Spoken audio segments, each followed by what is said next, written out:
what was the moment where you almost had an out of body experience and it's like, how is this my life? What is going on? Because I know you said two things come to my mind, Brian. Like I already feel tears in the back of my eyes thinking about this shit for real, because it's like two moments in my life that were like really special.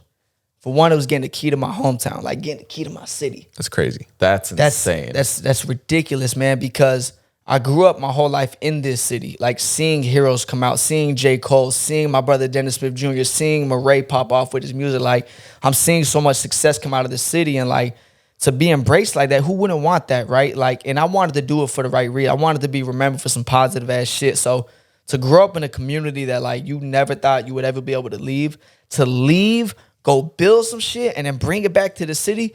You're like, man, I told myself the first year I ever got a chance to get some real money, I'm gonna give back. I got to. Like, this is what I knew. I knew I was gonna do it.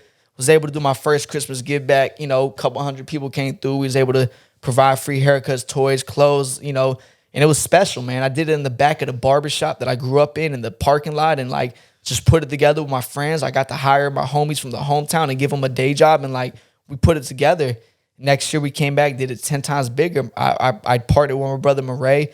We did it big. You know, we provided so much for our people, and to be recognized is important, man. Mm-hmm. And you know, you don't do it for notoriety, but when you do get it, you got to be able to celebrate. Yeah, you got to be able to say like, I'm gonna take this in. So yeah, I mean, like growing up somewhere and saying that you hold the key is like it's close to my heart, bro. It really means a lot. And then the second time in my life where I feel like I really made it was. It was 4th of July, which sounds like well, oh, you were scared to say 4th of July? Yeah.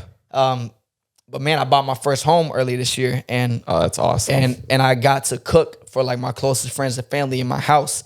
You know, like it sounds small, but I bought your house. In my house. Yeah. And I bought all the chicken, I bought all the food. I had my neighbors in my new neighborhood come over, my closest friends and family.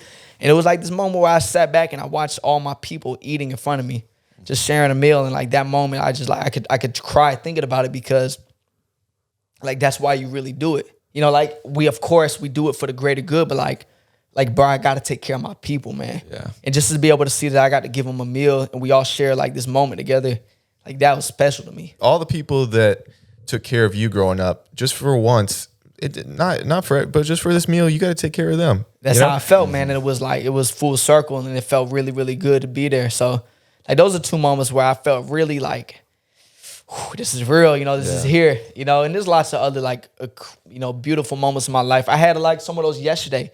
Man, I had an extremely full circle moment that I feel like is important for me to talk about, because please do. When like my first love growing up, man, was skateboarding. I wanted to be a pro skater, like like a lot of kids. Yeah. But I took it serious, man. I was like skating hard, like down handrails and stair sets and gaps, and like I rode for my local skate shop and skate park, and like I'm thinking I'm going on this path to be a pro skater.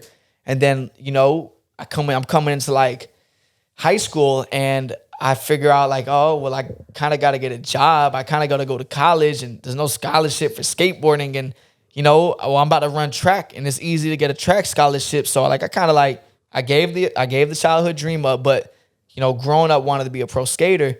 Like I imagined that I would be there one day as a pro.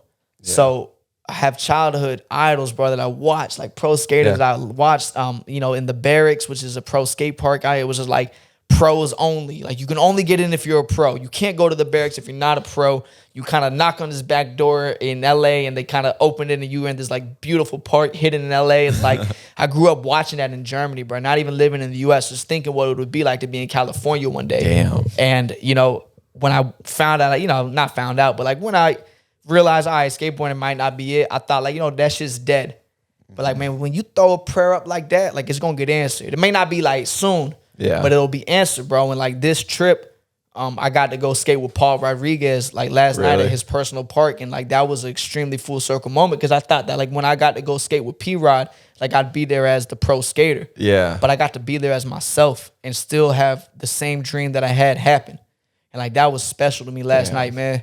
That's incredible. That's incredible. I mean, to go from, things get answered in very strange ways, and, you know, you thought you were giving up a dream, but really you're igniting another one, and you still got to have a little bit of it, which is, you know. Yeah, fire. But to everybody out there, like, yo, you know, it may not look the way you wanted it to look, but you're going to get there. You got to just keep going. Yeah. I think mindset and like has a lot to do with that, where you have a very positive like outlook on things, where you might have thought that skating, like the dream of skating, was dead, but the hustle of creating a life that you want to live is very much like ingrained in your head, and you create your own reality, which is why I think that full circle moment came about. Man, thank you, bro. That means a lot. I like I said, I wake up with a sense of urgency. Unfortunately, through traumatic experience, you just learn like this is really short, but you wake up and realize I got one chance to do this shit, and that's the truth about it. Like that's the hard ass truth about it. Tomorrow's not guaranteed, so like,